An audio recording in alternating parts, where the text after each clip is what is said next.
even on Microsoft's certification testing, when I took Network Essentials from them. That one was even network. All right.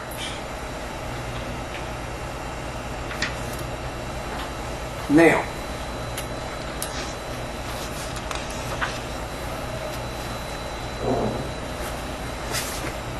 so you've got it diagrammed there in the book, and like I say, bottom layer, you're doing a little bit of the physical one too, so you can sort of relate it to there, although you're really only doing data link is the biggest part of that.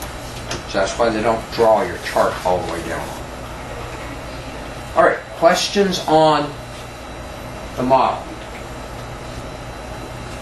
But the same things that we've talked about here on the transport layer are going to be the transport layer here. So what's that mean? Which protocols are we dealing with on this transport layer? UDP and Which ones? TCP and UDP. TCP and UDP. We don't have to worry about the Novell ones because this is the TCP/IP model, not the Novell model. This model is a completely open model, and this is supposed to match into there. TCP/IP is supposed to match to it, and Novell is. So we had to worry about the Novell stuff there. Internet layer. What protocol are we worried about there? IP. IP. Now, there's a bunch of others that you also do have working there, but that's your major one. Okay? Network layer. What in the world were we working with there? MAC. We're working with physical addresses, or the MAC addresses. Logical ones here. Up here, we're working with those other protocols that we really haven't looked really at yet, but you still got up there such things as HTTP, FTP, etc. Okay? Those ones that are going to work back to your application.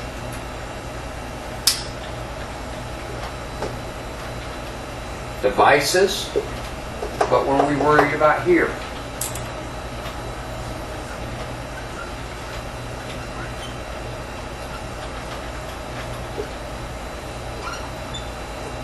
Bridges and what? Switches. Switches.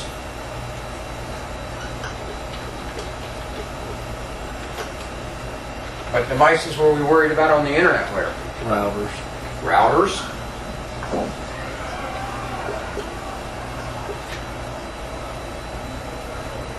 And as far as segmentation was concerned, for the datagram, we had segments here, right? We had what here? Packets. Packets here. Frames. What did we have down here on the network layer? Frames. Frames.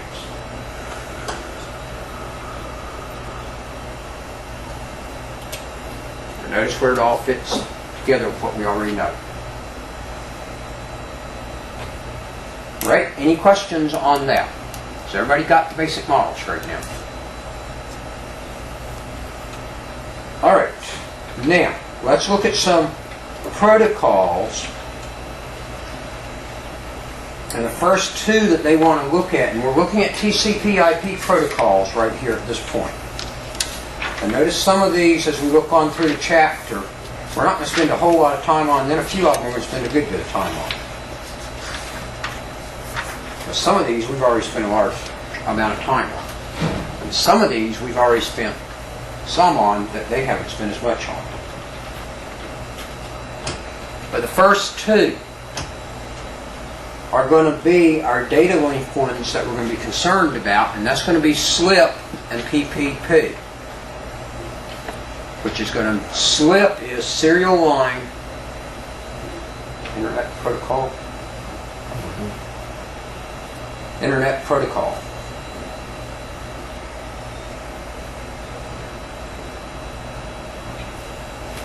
And what SLIP's going to be used for is you're going to use it on dial-up type connections, but where you're going to run into it at all today is basically obsolete. Is that SLIP's going to be used to dial into some Unix machines. SLIP is slow. SLIP doesn't work real well for it. PPP has replaced SLIP. Okay? The SLIP was a very generic, easy to connect between two devices on a line dial-up situation. So you'll see SLIP sometimes if you're going into your dial-up settings, you'll see that SLIP's available there. Don't use SLIP unless PPP won't work. PPP is going to be a whole lot faster. PPP is the one you're going to normally use. And it's got more things built into it. It's more complex and more protocols. Point-to-point protocols. And you're going to use it to do most of your dial-up connections today. You're going to use it for some other type connections also. So the point-to-point protocol is going to be out there. And you're going to be using it. But if you're setting a dial-up one, you're going to get a choice between PPP and SLIP. Sometimes on some older operating systems. Go PPP. Unless you're trying to connect to a machine that you got to use SLIP on, which is going to be some old Unix mainframe probably. PPP is going to give us much more capabilities to handle things and make sure stuff really gets there and give us a higher speed capabilities.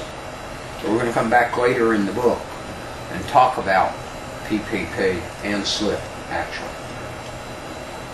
ARP. We've talked about ARP already some. And actually we've introduced to you the other one that corresponds with it, RARP also. So ARP is Address Resolution Protocol.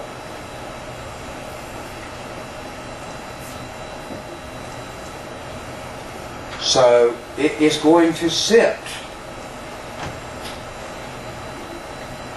where it's going to be providing the information to IP, but it's actually going to sit below IP in the process of what it's doing. Okay? But we're taking our IP addresses and we're getting our physical address with ARP. So you've got an IP address and you want to get the physical address, which is going to pass you between your internet layer and your network layer. Okay?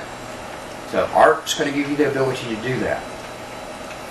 But if you use ARP, you can take an IP address and find out what its MAC address is. And that's all ARP is basically doing. ARP has got a message format that they show you there.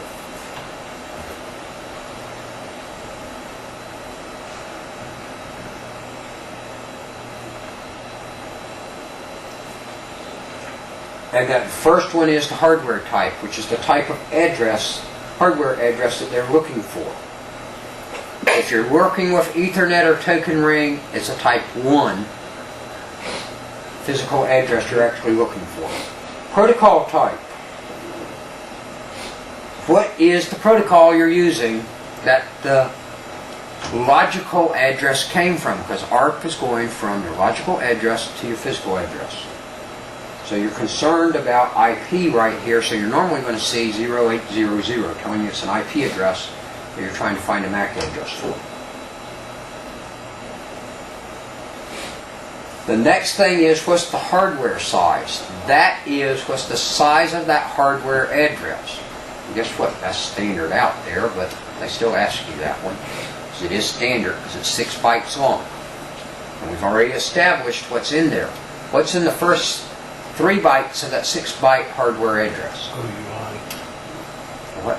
OUI, Organization Unique Identifier. Okay, the OUI, but what, for purpose of this class, all you're concerned about is the manufacturer.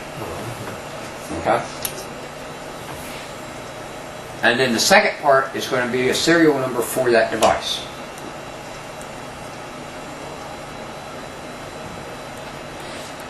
Then the protocol size is telling you what's the size of the address that that protocol is putting across there. How many bytes long is it? If we're using IP version 4, we're talking about a 4-byte long protocol address, right? So 4 is what would be there.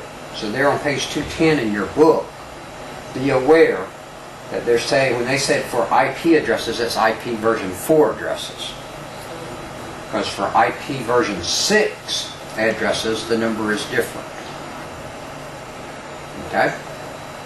Because it's